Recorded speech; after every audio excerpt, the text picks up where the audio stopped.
SIX is back in town and wants to catch up. You don't need to know the details, she smirked. Sure, I said. I canceled our vacation, got the refund, and booked a solo trip. She texted, "Where are you?" I sent a beach selfie. Hey viewers, before we get into the video, make sure to subscribe to the channel and hit the like button if you want more stories like this. Thanks. I stood there staring at the suitcase on the bed, going over the itinerary for the third time. The Maldives. 7 days. An overwater bungalow that cost more per night than my first car. I had spent 6 months saving for this, working overtime, picking up side consulting gigs, and skipping every guy's night out just to make sure my bank account was solid. It was supposed to celebrate our 3-year anniversary. But if I'm being honest, it was a Hail Mary. Chloe had been distant for weeks. Not I had a bad day at work distant. More like phone face down on the table, taking calls in the bathroom, changing her passcode kind of distant. Every time I asked what was wrong, I got the same responses. You're overthinking it. I'm just tired. Or the classic, why do you always have to make everything about you? I thought this trip would fix it. I thought blue water and no cell service would force her to look at me the way she used to. I was the guy who fixed things. That was my role. I paid the rent. I planned the dates. I handled the crises. I thought I could fix this too. Did you pack the sunscreen? I asked, folding a crisp linen shirt. Chloe didn't respond right away. She sat at her vanity, texting aggressively. Her thumbs moved so fast they blurred. Then she smiled at her screen, a real, flushed smile I hadn't seen directed at me in months. Chloe. She flinched and quickly flipped her phone over. God, Mark, you scared me. What sunscreen? I asked if you packed it. We leave for the airport in 36 hours. She rolled her eyes, picking up a makeup brush. Yes, Mark. I packed the sunscreen. You don't need to. Special. Micromanage me. I can pack a bag. I know you can. I'm just excited. Yeah, well, contain it, she muttered, turning back to the mirror. It's just a vacation. You're acting like we're going to the moon. Just a vacation. It was a $12,000 trip completely on my dime. She hadn't contributed a cent, which was fine. I made significantly more than she did. But the lack of enthusiasm stung. It felt like I was dragging a teenager to a family reunion, not taking my girlfriend to paradise. I walked over and rested a hand on her shoulder. I want a connection. I needed to feel something. She stiffened. She didn't pull away, but her body went rigid, like a statue waiting for a bird to fly off. I'm almost done packing, I said quietly. Maybe we can order Thai food, watch a movie. She checked her watch. It was 7:30 p.m. on a Tuesday. I can't, she said, standing abruptly. I have to go out. My stomach dropped. Go out? Where? We have a flight Thursday morning. Just drinks with the girls, she said, grabbing her purse. She sprayed on perfume, the expensive one I bought her for Christmas, and checked her reflection. She looked incredible, like she was getting ready for a date. Not drinks with Jessica, who usually showed up to the bar in sweatpants. Which girls? I asked. She turned sharply, her eyes narrowing. Why do you need a guest list? Are you tracking my location now? God, Mark, stop being so suffocating. This is exactly why I need a break. I'm not being suffocating, Chloe. I'm just asking. I'll be back later, she cut in. Don't wait up. She walked out of the bedroom, down the hall, and out the front door. The lock clicked behind her. I stood there in the silence of the apartment I paid for, staring at the open suitcase filled with clothes for a woman who could barely stand being in the same room as me. That was the moment the denial began to crack, but it didn't break. Not yet. I was still the provider. Still the guy who believed that if I just loved her, special, harder, paid for more, and stayed patient, she'd come back. I was an idiot. She came home at 2 a.m. I was still awake, lying in the dark, listening as she stumbled inside. She smelled like expensive cologne and gin. She didn't come to bed. She slept on the couch. The next morning, Wednesday, the day before our flight, the tension in the apartment was suffocating. I made coffee. She ignored it. I asked if she was hungover. She told me to shut up. We went to work. I spent the entire day distracted, staring at spreadsheets but seeing nothing except red flags. Around noon, I texted her, "Hey, just checking in. Still on for dinner tonight to finalize packing?" She replied 4 hours later. "We need to talk when I get home." Those 4 words are the grim reaper of relationships. I left work early, sat on the couch, heart pounding, waiting for the execution. She walked in at 6 p.m. She didn't look sad. She looked empowered. She looked like someone holding a winning lottery ticket, ready to quit a job she hated. She dropped her keys on the counter and leaned against it, arms crossed. "So," she began. "No, hello. I need to tell you something before we go on this trip." "Okay," I said, bracing myself. "Is it about last night? Sort of. Brad is back in town." The air left the room. Brad, the one that got away. Her college boyfriend. The one she broke up with 3 years ago when he moved to London for a finance job. The guy she used to compare me to early in our relationship until I asked her to stop. Brad? I repeated. I thought he was in London. He was. He's back permanently. He messaged me a few days ago. And that's who you were with last night. She didn't flinch. Yes. We caught up. It's been years, Mark. He's going through a lot of transition right now and needed a friend. A friend? I stood up, anger rising sharp and hot. You stayed out until 2 a.m. with your ex-boyfriend 2 days before our anniversary trip while I was here packing your bags? She sighed and rolled her eyes so hard I thought they might stick. See this? This reaction right here, that's why I didn't tell you. You get so insecure and jealous. It's unattractive, Mark. It's not insecurity, Chloe. It's respect. I held her gaze. Did you sleep with him? The room went silent. For a moment, I saw it, the calculation in her eyes. She was deciding how much truth I could handle, or how much she needed to lie to keep her safety net me while she explored her option him. We just talked, she said, but there was no conviction in her voice. He's different now. He's successful. He's exciting. He wants to take me to dinner tonight to finish our conversation since we didn't have enough time last night. I stared at her. Tonight? The night before we fly to the Maldives? Yes, tonight. He leaves for a business trip on Friday, so this is my only chance to see him for a while. I told him I'd meet him at 8. She said it casually, like she was telling me she was picking up dry cleaning. You're prioritizing a date with your ex over our pre-trip night? I asked, my voice dropping into a dangerous calm. What exactly do you need to talk about that takes 2 nights until 2 a.m.? She grabbed her purse and checked her reflection in the hallway mirror, fixing her lipstick. Then she turned to me and there it was, the smirk, not a smile. A crooked, arrogant curl of her lip that said she knew she held all the cards. She knew I had paid for the flight. She knew I was desperate to make this work. She thought I was too weak to do anything about it. You don't need to know the details, Mark, she said, the smirk deepening. It's called privacy. We have a history, and I need closure if I'm going to fully commit to you on this trip. Honestly, you should be thanking me for being honest. Don't be insecure. It makes you look small. She adjusted her strap. I'll be back in the morning to grab my suitcase for the airport. You can call the Uber for 8 a.m. She looked at me, waiting for me to beg, to plead, to fight, waiting for the reaction that would feed her ego. Something inside me snapped, but it wasn't loud. It snapped silently, the sound of a heavy steel door slamming shut and locking. I looked at her, really looked, and realized I didn't love her anymore. I didn't even hate her. She was just a bad investment I had held onto for too long. My shoulders relaxed, my jaw unclenched. My face went completely neutral. Sure, I said. Her smirk flickered for a split second. She expected resistance, tears. Sure, yeah, I added, walking to the fridge and grabbing a water. If you need closure, go get it. Makes sense. She studied me, searching for a trap. Finding none, the smirk returned stronger, more triumphant. She thought she had broken me, thought I was submitting. Good, she said condescendingly, patting my arm as she walked past. I'm glad you're finally growing up. See you in the morning, Mark. Have the bags by the door. Have fun, I said. The door closed behind her. I waited 10 seconds. Then I looked through the peephole as she walked down the hallway, texting Brad, a bounce in her step. The moment she turned the corner, I walked to the counter, picked up my phone, and unlocked it. I didn't cry. I didn't throw anything. I dialed the concierge travel agency I had used to book the trip. Good evening, this is Platinum Travel Support, a voice answered. Hi, I said, my voice steady, cold, and precise. My name is Mark. I have a reservation for 2 to Malay tomorrow morning. I need to make some changes immediately. I need to split the reservation, I told the agent. Keep the itinerary for Mark, last name. Cancel the ticket for Chloe, last name. There was a pause.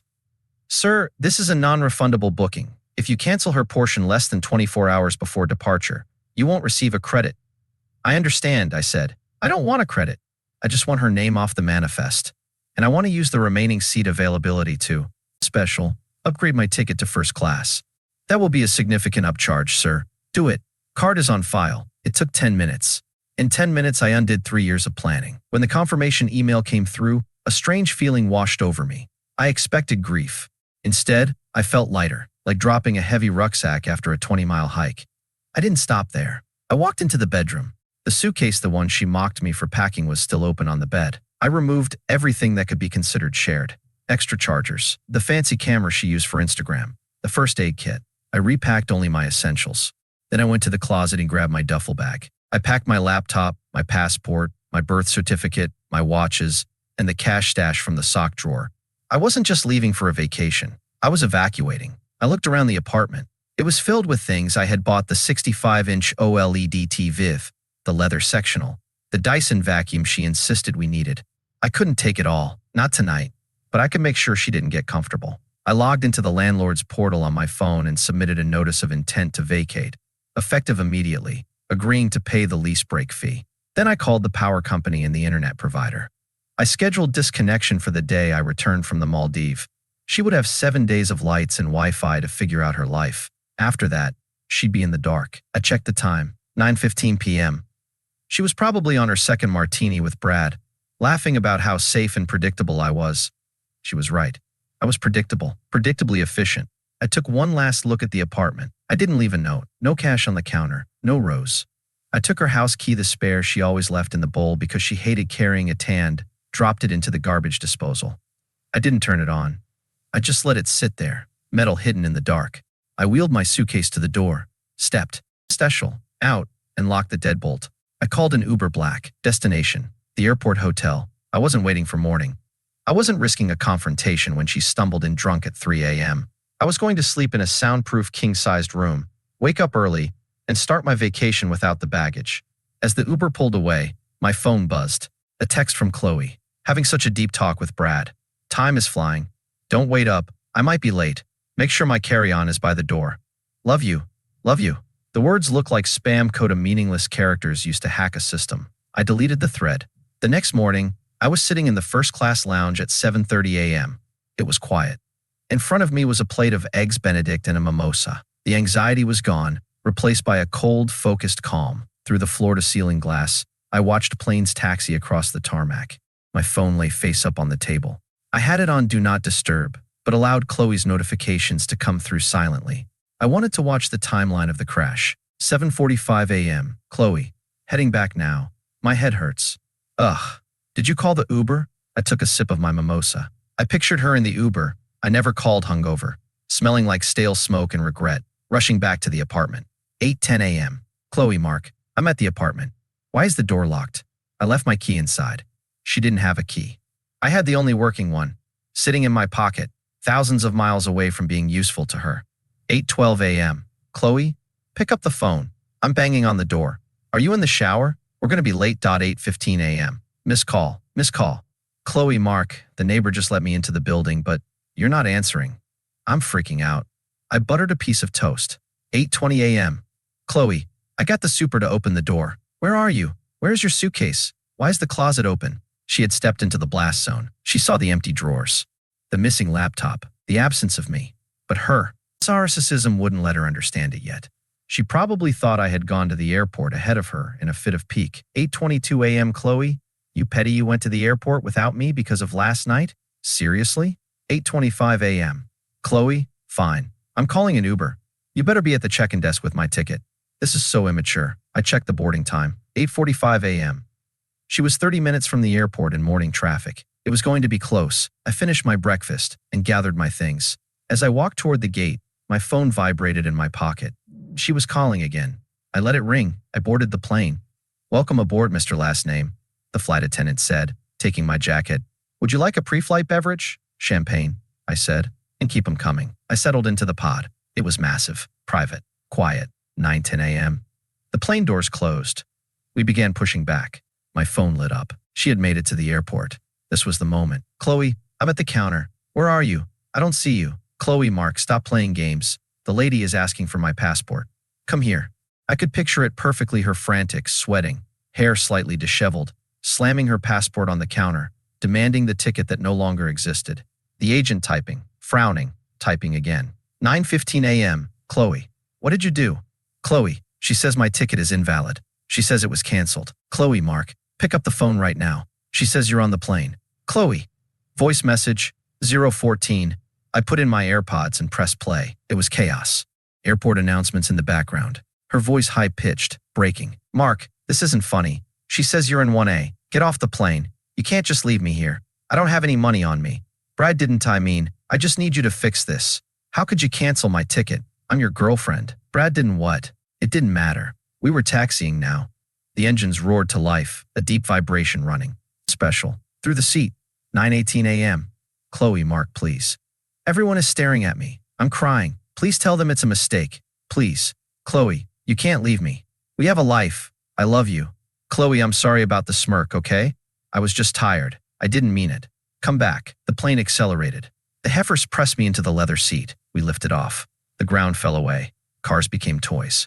People became ants. Somewhere down there, in Terminal 4, Chloe was realizing she wasn't the main character anymore. I waited until we hit 10,000 feet and the Wi-Fi light turned green. I opened our chat, scrolled past the begging, the threats, the I love yous. I typed 2 sentences.